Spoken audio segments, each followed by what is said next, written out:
जय श्री राम, हर हर महादेव। आज फिर से हम बिहार और बंगाल पर चर्चा की है और असम भी शामिल करेंगे। बिहार विधानसभा चुनाव के उपरांत सरकार के विभिन्न प्रयासों का अभियान चल चुका है, जिसमें केशव प्रसाद मौर्य जी जो उत्तर प्रदेश के उप मुख्यमंत्री थे, कभी शायद अभी भी हैं, उनको प्रभारी नियुक्त किया गया। उनके साथ 2 सह प्रभारी नियुक्त किया गया है और सरकार गठन की आखिरी तारीख 22 नवंबर है। जैसा कि सूत्रों से पता लगा है कि कल मतलब 20 नवंबर को बिहार में नई सरकार का शपथ ग्रहण गांधी मैदान में होगा। अब गांधी मैदान में शपथ ग्रहण हो रहा है तो उम्मीद कीजिए जो कितनी भीड़ जाएंगी। और 2025 का जो विधानसभा चुनाव था, ये पहला विधानसभा चुनाव था मेरी जानकारी में, क्योंकि मैं 2004 से देखते आ रहा हूँ विधानसभा का चुनाव, सक्रिय 95 से ही थोड़ा सा होश संभाल लिया था। फर्स्ट टाइम एनडीए के जो घटक दल थे, उन्होंने कभी पार्टी के लिए प्रचार नहीं किया, क्रॉस द पार्टी लाइन, और कार्यकर्ताओं में इतना बेहतरीन समन्वय कभी नहीं देखा। मतलब जेडीयू का कार्यकर्ता यह नहीं समझ रहा है कि वह बीजेपी के जहाँ कैंडिडेट है वहाँ बीजेपी के लिए प्रचार कर रहा है, वह प्रचार कर रहा है जेडीयू के लिए, यह समझ के प्रचार कर रहा है। ये जो आप लैंडस्लाइड विक्ट्री देख रहे हैं, उसमें सबसे बड़ा योगदान ये है कि एलाइज का नहीं, हम समझ रहे हैं कि हमारे कैंडिडेट है, हर सीट पे ये हालत थी। तो बिहार जैसा अच्छा सफल प्रयोग हुआ है। उम्मीद करते हैं जो एनडीए के घटक दल, एनडीए के कार्यकर्ता एक दूसरे को ऐसे ही सहयोग करेंगे बाकी राज्यों में, अधमने मन से नहीं, पूरे मन से। रिजल्ट भी वैसे ही आएगी। अब चलते हैं बंगाल में। बंगाल में समस्या क्या है? सबसे बड़ी समस्या आज के समय में रोजगार की है। पलायन बिहार से कम नहीं है बंगाल में। बिहार में इंडस्ट्री ऐसे भी कम थी, लालू बाबा आए तो ख़त्म ही किए, तब जाके पलायन शुरू हुआ। लेकिन बंगाल में कभी देश की राजधानी हुआ करती थी, कलकत्ता जैसा शहर था जो पोर्ट, उसके बाद भी बंगाल में पलायन बड़ी समस्या है। उसके बाद लॉ एंड ऑर्डर, कभी जो बिहार हुआ करता था आज कलकत्ता बंगाल है। और एक मामले में मैं तो बोलूँगा जो बिहार से भी बदतर स्थिति में बंगाल, जो कभी बिहार हुआ करता था। आज का बिहार तो फार बेटर है। बंगाल में सड़कें वही जो कभी पहले बिहार की हुआ करती थी। हाईवे पर जाइए तो इतने बड़े बड़े ब्रेकर बना देंगे। आप जाइए यहाँ से अररिया से जो ठाकुरगंज वाला रूट है, आप जैसे जाएंगे बिहार बॉर्डर से बंगाल में एंट्री करेंगे, रोड की स्थिति देख के आप बोल देंगे कि बंगाल में एंट्री कर गए हैं। आप इस्लामपुर में जाइए, बाकी जगह NH 4 लेन है, इस्लामपुर में जाते ही पतला। सोच लीजिए, जब नेशनल के प्रोजेक्ट हैं तो ये हालत है। आपको रोड पर कब्जा से पता लग जाएगा जब बंगाल में आ गए। रोड पर, हाईवे पर बैरियर। मतलब बंगाल एक ऐसा राज्य है जहाँ पे हाईवे पे पुलिस के बैरियर लग रखे हैं जगह जगह पे। चलो एक आध जगह 2 जगह पे ये हो सकता है। हाईवे पर अगर अनइंटरप्टेड आपका स्पीड ना रहे तो फिर हाईवे का क्या मतलब है? हर 2 किलोमीटर में बैरियर। और ये बंगाल के स्पीड का ब्रेकर है, हाईवे का ब्रेकर नहीं है। दूसरी चीज, चाय बागान में श्रमिकों का हालत जाकर देख लीजिए। इज्जत सुरक्षित ना, नौकरी सुरक्षित, हालत तो देख ही रहे हैं। पार्टी के खिलाफ मुंह खोलोगे तो कल आके टीएमसी वाले गुंडे आ जाएंगे आपके घर पे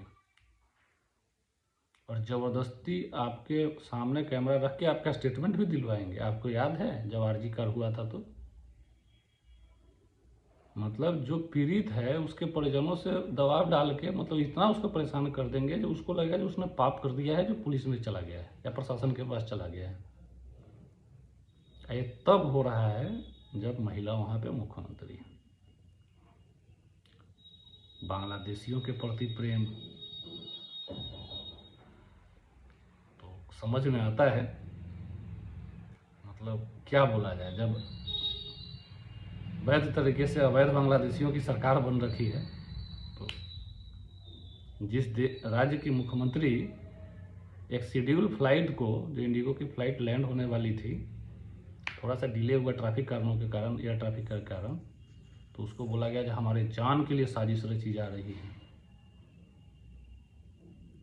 जिस राज्य के मुख्यमंत्री, जिसको 2 रुपए का पत्रकारी पेंटिंग का ये ना हो पहलू, उसको 3 करोड़ों में खरीदा जाता है, और खरीदने वाले भी टीएमसी वाले।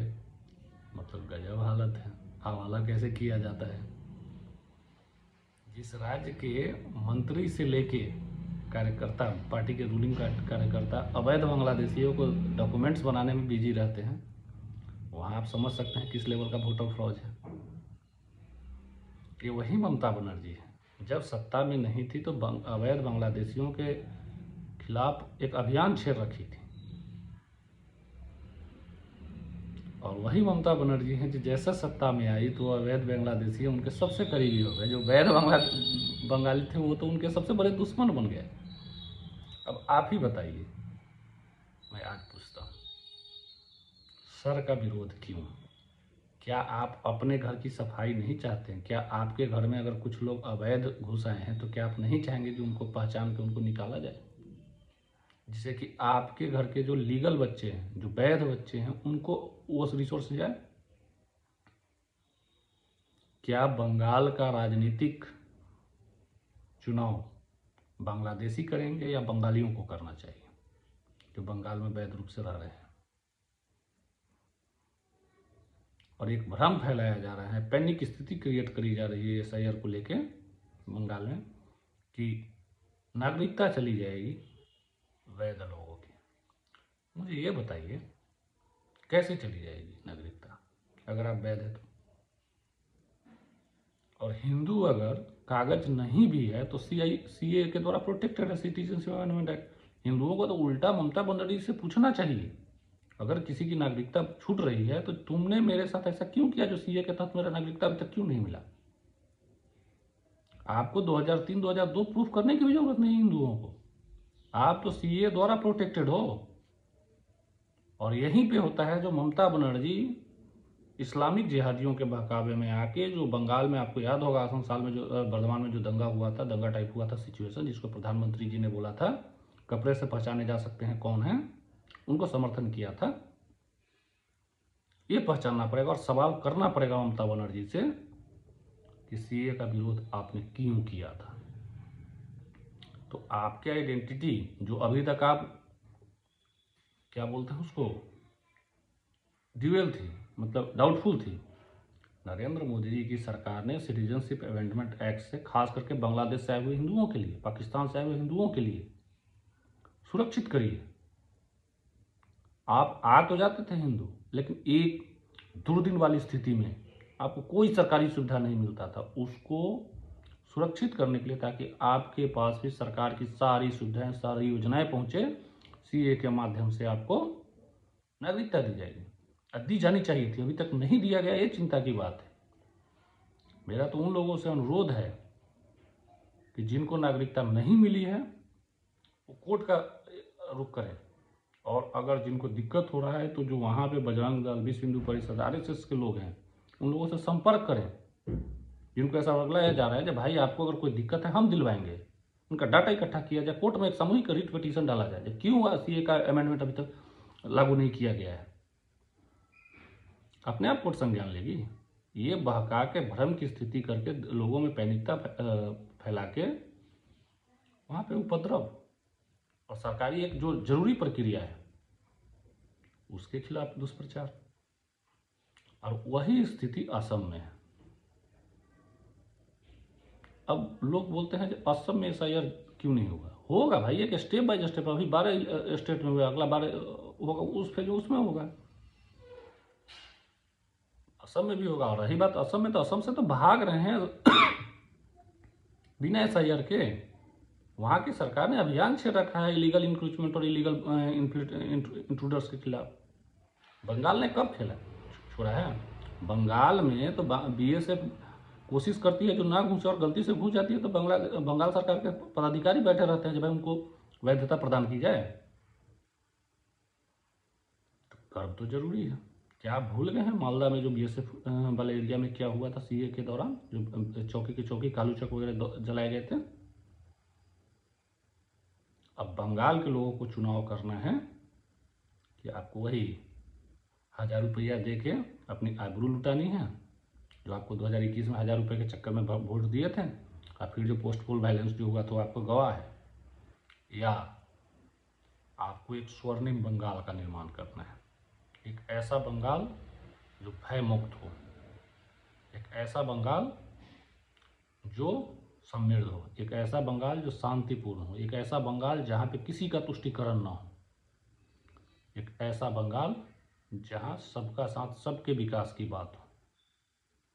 ऐसा नहीं कि सबका साथ कुछ का विकास, ये ना चले। और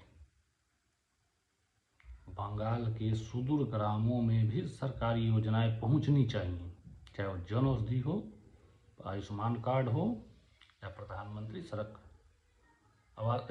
योजना हो, या प्रधानमंत्री आवास योजना हो, या वो 5 केजी राशन जो केंद्र की तरफ से पीडीएस द्वारा मिलते हैं, और ये वैध लोगों को मिलना चाहिए।